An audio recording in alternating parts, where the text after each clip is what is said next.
They say the memories of your childhood are what shape you. My memories were built on a beautiful lie. Before the silence, my life was a symphony. Our home was in Ohio, a perfect house on a perfect street with a white picket fence and a father who could build anything. His name was David. My mother, Sarah, had a smile that could light up a room. To me, they were my saviors.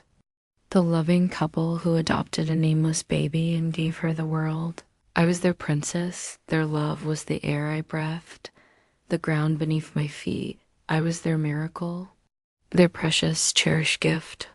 They told me this every night. I remember my 7th birthday. The sun was golden, the yard was full of laughter, and my father lifted me onto his shoulders. I felt like I was on top of the world. I closed my eyes and made a wish for everything to stay exactly like this forever, but forever has a funny way of ending. A few months later, they sat me down on the living room couch. My mother took my hand, her eyes sparkling with a joy I had never seen before. My father beamed, his pride filling the entire room. They told me I was going to be a big sister. A wave of pure happiness washed over me. I cheered, I hugged them. I was so excited, so naive. I thought our perfect little family was getting a new member to love. I didn't realize I was about to be replaced. Asterisk, my brother Kevin was born in the fall, and just like that, the symphony I knew stopped. The world didn't just have a new center, it had a new sun, and I was suddenly living in its shadow. My life was no longer my own, it belonged to him. My achievements were met with a distracted nod. His smallest milestone was cause for a citywide celebration. The day it became crystal clear I was 10 years old. I came home from school with a perfect report card. Straight A's, my heart was pounding with excitement. I was desperate for just a little of that old pride, the praise I used to get, but as I held it out for them to see, Kevin, my 2-year-old brother, managed to stack 2 wooden blocks on top of each other. My parents erupted in cheers. They called my grandmother. They took pictures of his masterpiece. My report card was left on the kitchen counter. The next day, I found it in the trash. So I learned to be quiet. I learned to be invisible. I told myself it was fine, that this was my new role, the responsible older sister, the built-in babysitter, the ghost at the dinner table. But the final betrayal, the one that broke me completely, came when I was 15. Crept downstairs late one night for a glass of water. I heard my parents talking in the kitchen. They were planning for the future. For college. They spoke of Kevin's potential, Kevin's needs, the bright future they had to secure. For Kevin. And that entire conversation, full of hopes and dreams and financial plans, my name was never mentioned. Not even once. It wasn't that they wished me harm. It was so much worse. In the grand plan for their family's future, I simply didn't exist. I was a ghost in my own home. And I was about to find out what happens when a family decides a ghost is a problem they need to solve. Asterisk, the facade of our perfect suburban life was torn down on a Saturday afternoon. A black car, long and silent like a shark, pulled up to our curb. 2 men got out. They weren't from our neighborhood. They walked across my father's perfect lawn and delivered a threat right to his face. I watched my father, my strong, capable father, turn pale with a fear I had never seen before. That night, the house became a courtroom. My father, the judge.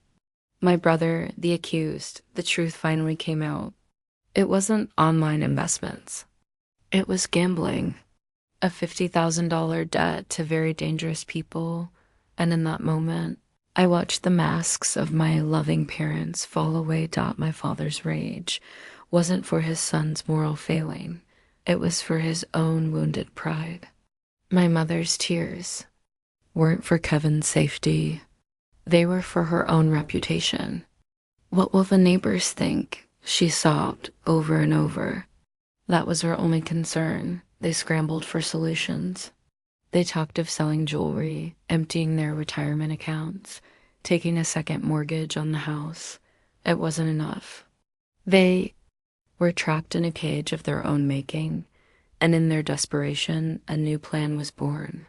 A plan whispered in the dark after their problem child was sent to his room. They needed a way out. A quick, clean solution. Kevin was too much of a mess. He would get caught in an instant. They needed someone else. Someone quiet, someone responsible, someone no one would ever suspect. And then they looked at me, Dot. I had been sitting in the corner the whole time. The ghost. The forgotten one, Dot, and in their eyes, I saw the horrifying truth. I was no longer invisible. I was visible in the worst way possible. I was the lamb for the slaughter. I was their solution. I was their final desperate gamble. Asterisk. The next evening, they cornered me in the living room. It wasn't a demand. It was a performance. My mother held my hands, her own feeling cold and damp. Tears streamed down her face. "You're the only one who can save us, Maya," she whispered. "The only one strong enough, the only one we can trust." My father knelt before me, a king begging a peasant for help. He promised me the one thing in the world he knew I couldn't resist.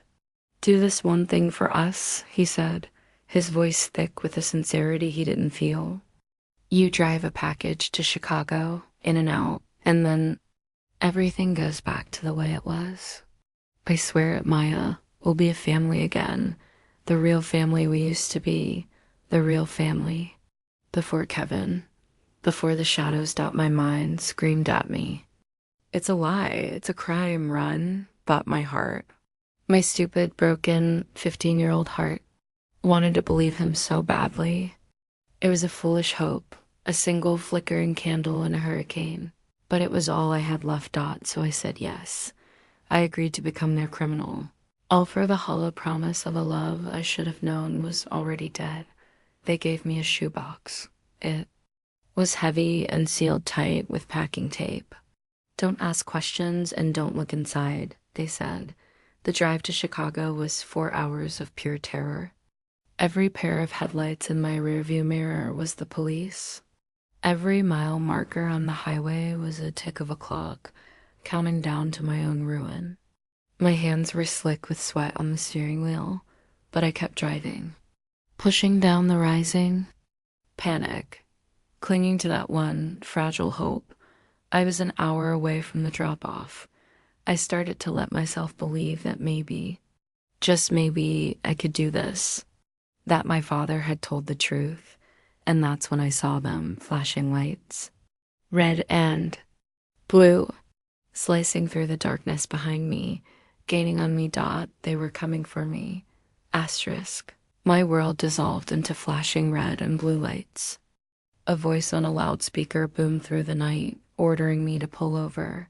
It was over. A state trooper at my window. Questions I couldn't answer. A search I couldn't stop, Dot. And then moment that shattered my life into a million pieces. The officer opening the shoebox, his sudden stillness. The sharp professional words spoken into his radio. "We have a positive." The next thing I knew, my hands were behind my back, the cold, metallic click of handcuffs sealing my fate. In the back of that patrol car, I was no longer Maya Miller. I was a suspect, a criminal.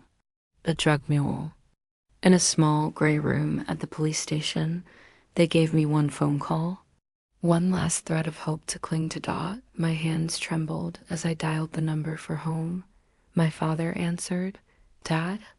I sobbed, my voice breaking. "Dad, they found it. I am at the police station.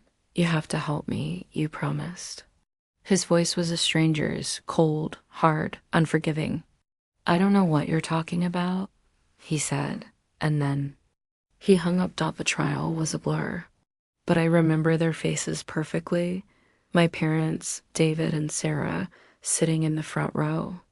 dressed in their Sunday best, performing the role of grieving victims for the judge and jury. They told the court they were shocked and heartbroken that their troubled, adopted daughter had fallen in with a bad crowd. They painted me as a monster to save themselves. The judge's gavel fell like an axe. 3 years in a federal correctional facility. As they led me away, I looked at them one last time, and in that moment, the little girl inside me who had spent her entire life begging for their love finally died. There were no more tears left to cry. The pain had burned away, leaving something else in its place, something cold, something hard, something patient. They sent me to a federal prison in West Virginia, a fortress of brick and razor wire nestled in the mountains. The iron gates that closed behind me sounded like the end of the world. I was no longer Maya. I was inmate 77,431. They took my name. They took my clothes. They took what little dignity I had left. They tried to take everything. But they couldn't take the cold, hard knot of patience that was growing in my heart. My first weeks were a lesson in survival. My plan was to be invisible. A ghost. But in prison, ghosts get hunted. I was fresh meat, a quiet, scared girl with a story of betrayal written all over her face. I was a perfect target. The inevitable confrontation came in the cafeteria over a pathetic cup of pudding. An inmate everyone called Tank decided it was hers. She cornered me and I froze, the old, helpless Maya taking over. But just as she reached for me, a voice cut through the noise. "Leave it, Tank." The voice wasn't loud, but it carried an authority that made everyone stop. It belonged to a woman named Sly. She wasn't a brawler. She was a former CEO and for financial fraud. She didn't rule the prison with her fists. She ruled it with her mind. Later, she found me in the yard. She didn't offer pity. She offered a cold, brutal diagnosis. "You walk around here like a lamb waiting for the slaughter," she said, her eyes sharp, analytical. "They broke your heart. Now you're letting them break your spirit." She looked at me, truly looked at me for the first time. "So you have a choice. You can be the victim for the rest of your life, or you can stop crying and start learning how to play the game." She gave me my first assignment, to study a guard and find his weakness. It was a test dot in that moment. She gave me more than protection. She gave me a mission. My time in prison wasn't going to be a punishment, Dot. It was going to be my education. Asterisk I. Spent that week as a shadow. I watched. I listened. I learned when I reported my findings on the guard to Sly. A slow, thin smile spread across her face. "Not bad, kid," she said. "Class is now in session." For the next 3 years, the prison was my university. Sly was my only professor. She didn't teach me how to survive. She taught me how to win. Her lessons were brutal and simple. "Forget what's fair," she'd say during our walks in the yard. "The world doesn't run on fairness. It runs on leverage. Find out what someone wants or what they're afraid of losing. That's the key to owning them." In the library, she taught me how to read financial reports, how to see the lies hidden between the numbers, how to spot weakness in any system. I devoured books on economics, corporate law, and marketing. I took correspondence courses. The fire of my grief didn't die out. It condensed. It turned my anger into ambition, my pain into a plan. And one night, lying on my bunk and staring at the ceiling, my true purpose became crystal clear. My revenge wouldn't be about causing them pain. That was too simple, too small. That was their game, not mine. I wouldn't tear down the world they had built. I would build an empire so vast that their world would look like a forgotten speck of dust. I would defeat them not as a wrong daughter, but as a superior competitor. I would take the legacy my father was so proud of, and I would make it obsolete. I was no longer a victim. I was a weapon being forged in a crucible of betrayal. And then one day, the letter arrived, official, stamped at my release date that it wasn't a promise of freedom. It was a deadline. The clock had officially started ticking, and I was ready. Asterisk the day they released me. The sun felt strange on my skin. I had spent 3 years in the gray, muted world of the prison. Freedom was overwhelming, but I didn't celebrate. I didn't even smile. I boarded a bus, not back to the past in Ohio, but towards the future. In Austin, Texas, a city of glass and steel, a place where no one knew my name or my number. I started with nothing but a small business loan and the plan I had perfected over 1,000 sleepless nights. My company was called Aura Home. At first, I was the CEO, the coder, the marketer, and the janitor. I lived on cheap coffee and the sheer force of my will. And slowly, it worked. I was no longer an inmate. I was a founder. My company grew. I was solvent. I was successful. With success came resources. And my first major business decision wasn't to expand or to hire. It was to hire a private investigator. The report he sent me was a symphony of failure. My father's business was stagnant, dying a slow death. My brother, Kevin, was still drowning in gambling debts. The whole family was financially ruined, propped up only by appearances. They were a house of cards, waiting for a gentle breeze. I decided to become the storm. I used my company's profits to create another one, a shell corporation with a boring name, a ghost in the financial machine. And through that ghost, I made my first move. I didn't go after my father's business, not yet. I went after my brother. I found the loan sharks he owed money to, and I bought his debt.